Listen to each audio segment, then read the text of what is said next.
Let us now move to the amended rules on extraordinary remedies. This is Rule 12 of the NLRC Rules of Procedure. This is the legal recourse for non-appealable orders. During the arbitration proceedings, the labor arbiter may issue orders or resolution upon a preliminary point or collateral matter, such as an order denying a motion for issuance of writ of execution, or an order of execution, or an order denying a motion to quash writ of execution.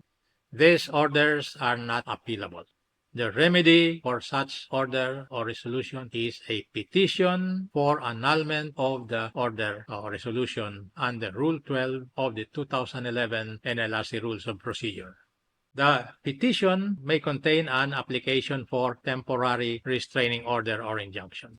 The party respondent shall be the labor arbiter as public respondent in a nominal capacity, and the person interested in sustaining the question, order, or resolution as the private respondent. The petition should state the material dates showing timeliness of filing of the petition. The petition should also state that there is no appeal or plain, speedy, and adequate remedy in the ordinary course of law, and that the question, order, or resolution will cause grave injustice if not rectified. The petition shall be entertained only when based on certain grounds, like abuse of discretion on the part of the labor arbiter, or serious errors in the findings of fact which, if not corrected, will cause grave or irreparable damage or injury to the petitioner. Fraud, accident, or mistake, or excusable neglect which prevented a party from taking an appeal is also a ground for the petition. And of course, pure questions of law. The petition should be in the form of a memorandum, which should state the arbitral docket number and the appeal docket number, if any, also the grounds relied upon and the arguments in support thereof, as well as the reliefs prayed for. The rule now requires that all objections should be included in the petition, otherwise it is deemed waived. The petition should be verified by the petitioner and must contain a certificate of non-forum shopping. Copies of the original or certified copy of the question, order, of resolution and relevant documents should be attached, including the affidavit of service. They should be attached to the petition. Before filing the petition, the petitioner must serve the respondents with a copy of the petition.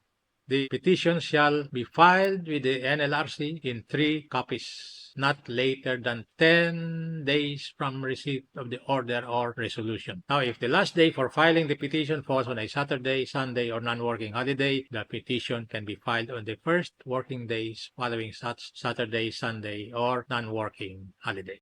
It should be noted that the mere filing of the petition shall not stop the proceedings before the labor arbiter unless the NLRC issues a temporary restraining order or injunction.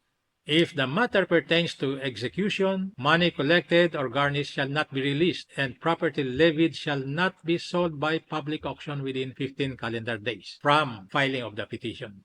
If no temporary restraining order or injunction is issued within the 15-day period from filing of the petition, the money collected or garnished can be released, and the property levied can already be sold by public auction. The private respondent can file its comment on the petition within a non-extendable period of 5 days from receipt of the petition. Dati, 10 days. Ngayon, 5 days na lang, non-extendable. And only the private respondent is required to file the comment.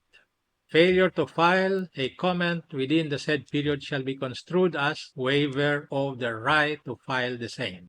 The petition will be dismissed if the NLRC finds the petition to be patently without merit or prosecuted manifestly for delay, or the questions are too insubstantial to require consideration, or when there is an appeal or plain, speedy, and adequate remedy in the ordinary course of law. An application for TRO or injunction may be included in the main petition. The application for TRO or injunction must be supported by affidavits and documents. The private respondent has 5 days within which to file the verified opposition to the injunctive relief. Failure to file the opposition within the said period shall be construed as waiver of the right to file the same. The NLRC may issue a temporary restraining order ex parte if supported by affidavits and documents showing great and irreparable damage or injury will result before the petition can be resolved. If ever a temporary restraining order is issued, it is good only for 20 days, non-extendable, reckoned from service to the private respondent. The temporary restraining order is deemed automatically vacated if the application for writ of preliminary injunction is denied or not resolved within the 20-day period. If the application for temporary restraining order or injunction is granted, a cash bond of at least 50,000 pesos shall be posted. The bond shall be posted within 3 calendar days from receipt of the notice to post cash bond. The temporary restraining order or preliminary injunction shall take effect only upon posting of the required cash bond within the 3-day prescribed period. If the bond is not posted within the 3-day prescribed period, the temporary restraining order or writ of preliminary injunction shall be deemed automatically vacated. The bond is intended to recompense those enjoined for any loss, expense, or damage caused by the improvident or erroneous issuance of such injunction or TRO. A preliminary injunction may be issued on the grounds provided in the Rules of Court, specifically when the applicant is entitled to have the acts complained of restrained or when necessary to require the performance of acts either for a limited period or perpetually, or when the commission of or non-performance of the acts would probably work injustice to the applicant, or when a party or person is doing or attempting to do acts probably in violation of the rights of the applicant on the subject of the action, which tends to render the judgment ineffectual. If a preliminary injunction is issued, it is good for 60 calendar days, non-extendable, reckoned from service to the private respondent. If ever an injunction is issued, it covers only those acts declared to be restrained or enjoined.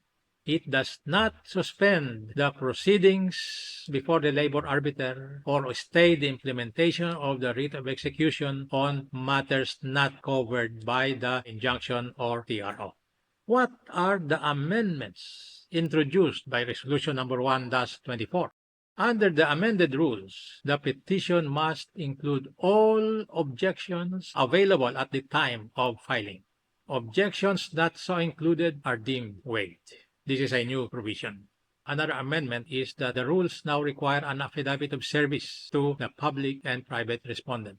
Kasi dati, registry receipt lang or the receipt of mailing. So this is a new provision. Under the amended rules, the respondent can file a comment within a 5-day period from receipt of the petition. It used to be 10 days. The old rule set the period to file answer at 10 calendar days from receipt of the petition. Another amendment is that the period to post cash bond in case the application for TRO or injunction is granted, there is now a period, which is 3 calendar days.